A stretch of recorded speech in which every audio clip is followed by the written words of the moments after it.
सभी भक्तों को जय बाबा की।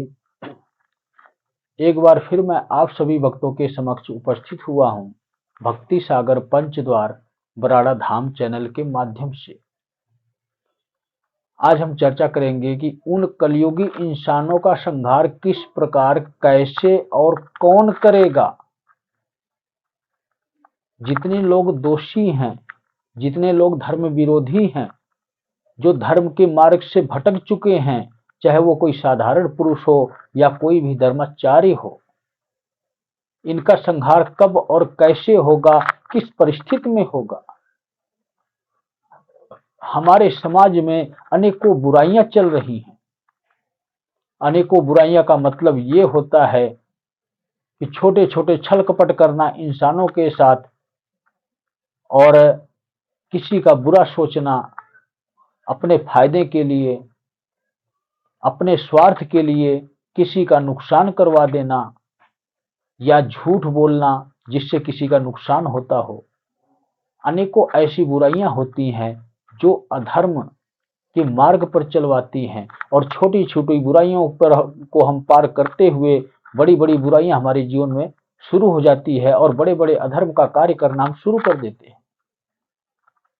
सबसे पहले स्टेप पर इस प्रकार के लोगों का ही पतन होगा, मृत्यु होगी। और ये कैसे होगी, ये मैं आप लोगों को समझाता हूं। आज के समय में जो हमारे धर्म गुरु हैं,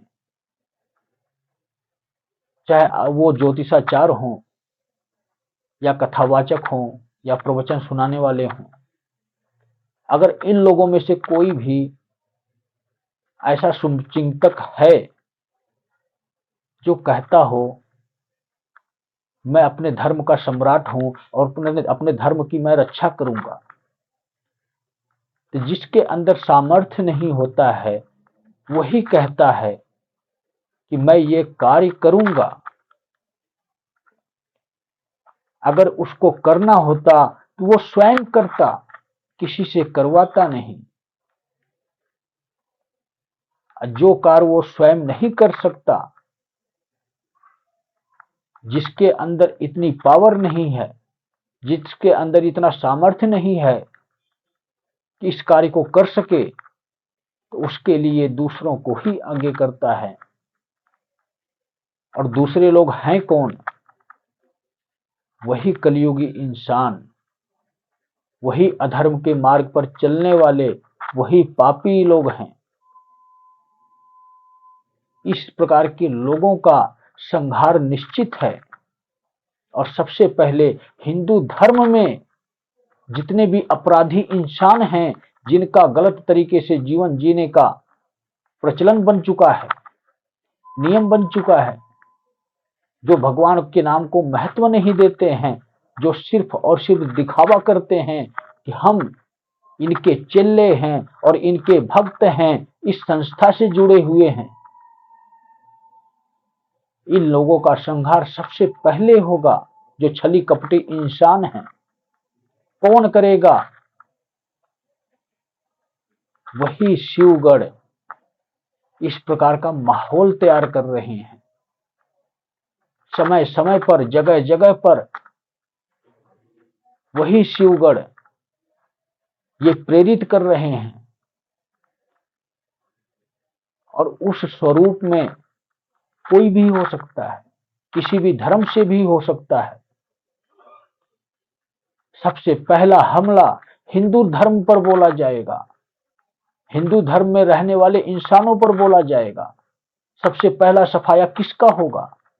उन अधर्मियों का, उन विधर्मियों का सफाया होगा जो हिंदू धर्म में हैं, जो सनातन धर्म को बदनाम कर रखे हैं, जो सत्य को सनातन धर्म से जुदा कर चुके हैं। जब उस भगवान नाम की शक्ति का प्रतीक है सत्य सनातन धर्म, और यही खंडित हो चुका है, जब यही धर्म अपवित्र हो चुका है, तो सबसे पहले इस धर्म की संरचना करने वाले शिव इस धर्म को ही स्वच्छ करेंगे। इस धर्म में से ही पाखंडी जितने हैं उनको नष्ट करेंगे। इस धर्म में जितने भी सत्य के मार्ग पर इंसान नहीं चलते हैं उनको जीने का कोई अधिकार नहीं है। इस प्रकार के लोगों का कत्लेआम होगा और मुस्लिम धर्म के लोग करेंगे। ये सत्य वचन है मेरा। मेरे इस वचन को कोई झूठ साबित नहीं कर सकता है। और दूसरी प्रक्रिया कैसे होगी? ये तो बात रही हमारे हिंदू धर्म की कि हमारे हिंदू धर्म में जितने भी आडंबर रचने वाले लोग हैं, पापी हैं, छली हैं, कपटी इंसान हैं, जो अपने स्वार्थ के लिए दूसरों का इस्तेमाल करते हैं, चाहे वो कोई साधारण व्यक्ति क्यों ना हो, चाहे वो कोई दरबार लगाने वाला या कथावाचक ही क्यों ना हो, जो अधर्म के मार्ग पर चल रहा है, उसका पतन इसी प्रकार होगा। अन्य धर्म के लोग करेंगे और स्वयं शिवगढ़ उनको प्रेरित कर कर ये करवा रहे हैं। और इसी प्रक्रिया से ही अन्य धर्मों में भी जो ईश्वर को मानने वाले लोग नहीं हैं, जो अल्लाह को मानने वाले लोग नहीं है, जो सच्चे नियमों का पालन करने वाले लोग नहीं हैं, जो अपने स्वार्थ के लिए एक इंसान का इस्तेमाल करने वाले लोग हैं, जो अधर्म के मार्ग पर चल रहे हैं, जो विस्तारवादी सोच के हैं, उन लोगों का संहार, जो बचे हुए हिंदुओं में पुरुष या महिला कोई भी हो जो बचेंगे, उस समय पर उनके अंदर ऐसी पावर आ चुकी होगी, ऐसी परमात्मा नाम की शक्ति आ चुकी होगी जो अन्य धर्मों के लोगों का संहार करेगी। तो आप लोगों ने क्या देखा? सिर्फ सनातन धर्म रह गया है, सत्य जुदा हो चुका है। इसीलिए कलयुग का प्रभाव हमारे सनातन धर्म पर पड़ चुका है और हमारे सनातन धर्म के लोग भ्रष्ट हो चुके हैं, जो विपरीत दिशा में चल रहे हैं, कलयुग की शरण में चल रहे हैं। तो सबसे पहले सनातन धर्म में रहने वाले अधर्मियों का संहार होगा और इसके बाद जो परमात्मा को मानने वाले सत्पुरुष बचेंगे, वही लोग अन्य धर्मों में रहने वाले पाखंडियों का सर्वनाश करेंगे, उनका संहार करेंगे। इस प्रकार से समाज में पूरा सफाया हो जाएगा अधर्म का, पाप का। और ये दोनों प्रक्रिया जब पूरी हो चुकी होगी, इसके बाद ऊंचाई के स्तर पर कार्य होगा। चाहे वो किसी भी धर्म से मौलवी हो या किसी भी धर्म से हमारे सिखों में धर्मगुरु हो या किसी भी धर्म से ईसाइयों में कोई भी इंसान हो या हमारे हिंदू धर्म में कोई भी धर्म गुरु हो जो सिंहासन संभालता हो, इन लोगों के साथ दोबारा से फिर निचले स्तर से सर्वे किया जाएगा। जिस प्रकार गवर्नमेंट सर्वे करती है, भारत सरकार सर्वे करती है, दोबारा से वही शिवगढ़ फिर नजर घुमाएंगे कि अब कौन सा अधर्मी बचा है शेष। जहां पर जिस प्रकार के अधर्मी होंगे वो दूसरी और तीसरी प्रक्रिया में मारे जाएंगे। जैसे कि आप लोगों ने देखा भी है और देख भी रहे हो, विश्व युद्ध की आहट आ रही है, एक दूसरे के साथ युद्ध चल रहा है। यह गृह युद्ध जब समाप्त होगा तो विश्व युद्ध शुरू होगा और विश्व युद्ध में शस्त्र वहीं पर जाकर गिरेंगे जहां पर सबसे बड़े अधर्मी होंगे। इस प्रकार के अधर्मियों का संहार विश्व युद्ध में होगा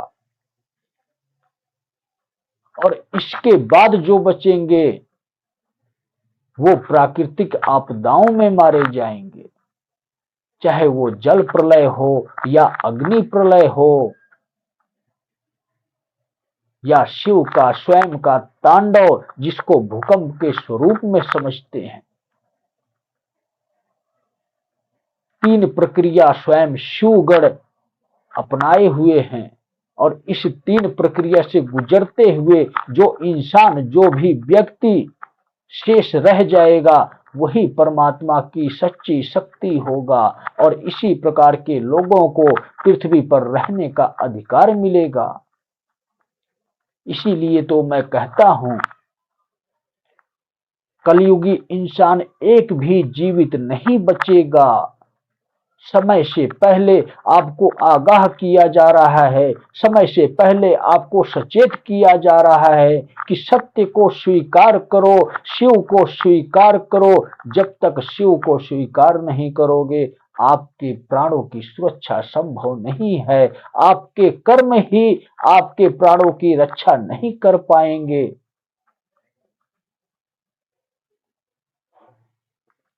किस प्रकार से, कैसे मैं आप लोगों को गारंटी दूं? गारंटी तो आप स्वयं दोगे मुझे, अपने प्राणों की उस शिवमाला के महत्व को समझकर। जो अभी आप फेक न्यूज समझते हो कि शिवमाला एक बिजनेस है, पंचद्वार ब्राड़ा धाम से जो मिलेगी, ये बिजनेस नहीं है। चाहे कोई अधर्मी हो या पापी हो, उसको लास्ट अवसर मिल रहा है शिवमाला से। अगर किसी भी व्यक्ति के पास ये शिवमाला पहुंच जाती है, तो आप ये संकेत समझो कि आपको स्वयं शिवगण अवसर दे रहे हैं, क्योंकि ये शिवमाला इतनी कीमती माला है कि जब प्रचंड रूप लेगा महाप्रलय का जुलाई के महीने में, तब ही मिलना शुरू होगी, और ये माला उस इंसान तक ही पहुंचेगी जिसको आवश्यकता है, जिसने किसी भी जन्म में उस परमात्मा नाम की शक्ति का सुमिरन किया है। तो उसको ये अवसर मिलेगा कि इस जीवन में भी उस परमात्मा नाम की शक्ति का पाठ करने का, जाप करने का अवसर मिल रहा है। स्वीकार कर लो। अगर अपने प्राणों की सुरक्षा करते हो तो इस माला के नियमों का पालन कर लो, अन्यथा कलयुगी इंसान की श्रेणी में आओगे। और जब कलयुगी इंसान की श्रेणी में आओगे, तो आपकी सजा निर्धारित कर दी गई है कि आपको इस पृथ्वी पर जीने का अधिकार नहीं है। इस तीन प्रक्रिया के द्वारा किसी भी प्रक्रिया में तुम्हारी मृत्यु निश्चित है। तो मैं यही कामना करता हूं कि आप लोगों को समझ में मेरी वीडियो आएगी और सत्य को पहचान सकोगे, और स्वयं की शक्तियों को जागृत करते हुए शिव माला को प्राप्त करोगे और शिव की सेना में शामिल हो जाओगे। अधर्म को परास्त करने के लिए ये प्रक्रिया सबसे आसान और सहज है, सत्य सनातन धर्म की स्थापना के लिए।